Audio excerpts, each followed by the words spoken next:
In this module, we will further say polynomial and rational functions and their limits. अच्छा, इन polynomial और rational functions पे जब हम limits apply करते हैं, algebraically हम देख रहे हैं. आपने इससे पहले modules में limit के laws भी देख लिए, फिर हमने कुछ examples देखी कि हम algebraically limit के laws कैसे use करते हैं. और अब हम कुछ और cases यहाँ पे देखते हैं, दो तरह के functions, polynomial और rational, कि उन पे हम algebraically उन laws की help से कैसे limit को evaluate करते हैं. तो जनरली जो हमारे पास पॉलिनोमियल फंक्शन की हम बात करें तो हमारे पास अगर कोई भी पॉलिनोमियल है p ऑफ x, उस पर जब अब x अप्रोचेस टू a है तो पॉलिनोमियल फंक्शन में यूजुअली कोई रिस्ट्रिक्शन x के ऊपर नहीं होती कि उसकी डोमेन ऑल रियल नंबर्स होती. तो इसमें जब आप limit x approaches to a use करें, चाहे टेबल से करें चाहे ग्राफ से करें, वो आपको नज़र आएगा कि वो डायरेक्ट सब्सटीट्यूशन के ही इक्वल आ जाती है. यानी कि अगर आपने p ऑफ x के अंदर x को सब्स्टिट्यूट कर दिया a, तो भी उसका आंसर आपके पास वही आएगा अगर आप उसको किसी टेबल से या फिगर से देखें. तो मीनिंग जस्ट सब्स्टिट्यूट डायरेक्टली. आपके पास सिंपल एक वे है कि जब भी पॉलिनोमियल फंक्शंस हों, आपने लिमिट का क्वेश्चन कर रहे हैं, आप उसको x को सीधा सीधा उस वैल्यू सब्स्टिट्यूट कर दें x की जगह. Why polynomials are continuous everywhere. इनमें कोई लूप्स नहीं है, कोई ब्रेक्स नहीं है, डोमेन ऑल रियल नंबर्स है. ये बात हो गई हमारे पास पॉलिनोमियल फंक्शंस की. दूसरा हमारे पास जो रैशनल फंक्शंस हैं, जो फ्रैक्शंस की शक्ल में आते हैं, दो पॉलिनोमियल्स डिवाइड हो रहे हैं, उसमें हमारे पास वो रिस्ट्रिक्शन रहेगी कि जो बॉटम है वो ज़ीरो ना हो. क्योंकि जो बॉटम है, जैसे यहाँ पे p ऑफ x और q ऑफ x है और आपकी limit x approaches to a है, तो आप अब दोनों पॉलिनोमियल्स हैं, p ऑफ x में भी आप a को पुट करेंगे, q ऑफ x में भी a को पुट करेंगे, लेकिन आपने ये ध्यान रखना है कि जो q ऑफ a है वो ज़ीरो ना हो.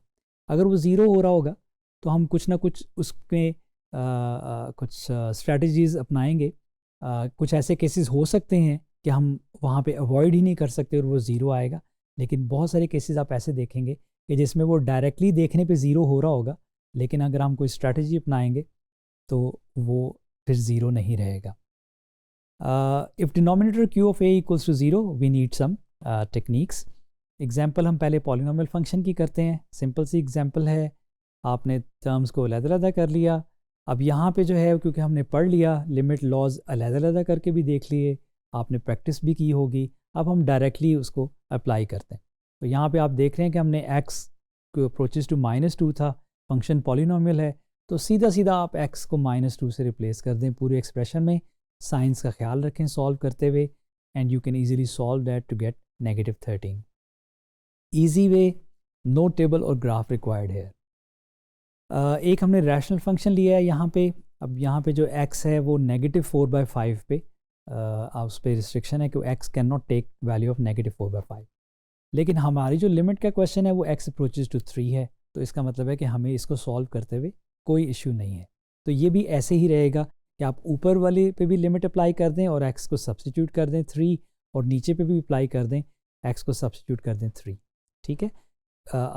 मैं इसको रिपीट ये करता हूँ कि जो आपके पास x की रिस्ट्रिक्शन है बॉटम के लिए, हमारी लिमिट वो नहीं है. हमने वहाँ पे मोहतात होना है जहाँ पे हम x को अगर डिनोमिनेटर में पुट कर रहे हैं और वो ज़ीरो हो रहा है. यहाँ पे ऐसा केस नहीं है. आप लिमिट्स जो है वो दोनों में ऊपर और नीचे अप्लाई करें, x को 3 पुट करें, and you will get an answer of 10/19. तो shows power of direct substitution with rational functions. तो रैशनल फंक्शन जब भी आएँ और लिमिट ऐसी हो कि जिससे डिनोमिनेटर ना ज़ीरो होता हो, तो वो भी फिर डायरेक्ट सब्स्टिट्यूशन है.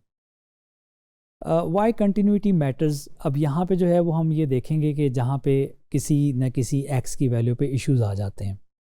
Polynomials and rational functions except from denominator zeros are continuous. तो ये हमने दोनों केसेस देख लिए कि जहाँ पे पॉलिनोमियल फंक्शंस हैं उनमें तो इशू ही कोई नहीं, और जो आपके पास रैशनल फंक्शंस हैं उसमें भी अगर लिमिट पे डिनोमिनेटर ज़ीरो नहीं हो रहा, वो डायरेक्ट सब्स्टिट्यूशन है और वो आपके पास कंटिन्यूस रहेगा. वहाँ पे कोई इशू, कोई होल नहीं आ रहा, कोई ब्लो अप नहीं आ रहा. This is why substitution works directly. अब इशू कहाँ पे आता है या चीज़ें मुख्तलिफ कहाँ पे होती हैं, जहाँ पे हमारे पास ऐसा केस आ जाए जैसे कि यहाँ पे 1/x-2 है और लिमिट है x अप्रोचेस टू 2. अब यहाँ पे डिनोमिनेटर ज़ीरो आता है, तो इसको हमने केयरफुली हैंडल करना होता है, ऐसे सारे केसेस को, कि जहाँ पे डिनोमिनेटर ज़ीरो हो.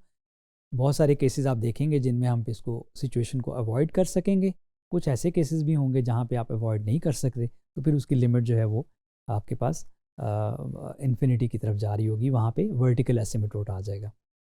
अच्छा, अब यहाँ पे हमने एक एग्जांपल ली है, एक बल्कि रियल वर्ल्ड एग्जांपल ली है, 2t² + 5 / 3t + 2, और ये आपका बेसिकली किसी भी मेडिसिन का एक जो उसकी कंसंट्रेशन रखनी है वो है एट गिवन टाइम।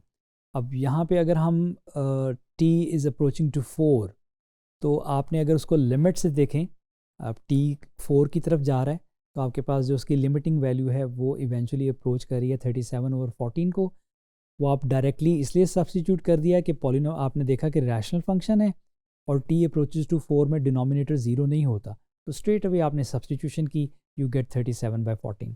और अगर आप जो है वो t = 4 लिमिट से निकल के डायरेक्टली फंक्शन को t = 4 पुट करना चाहें तो भी 37/14 आता है।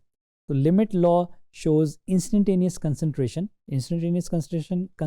जो आपको लिमिट से मिल रही है, मैचेस डायरेक्ट एवेल्यूएशन। तो in pharmacology this continuity ensures predictable dosing curves, कि कितनी डोजेज किस टाइम के साथ देनी है, इससे आइडिया हो जाता है।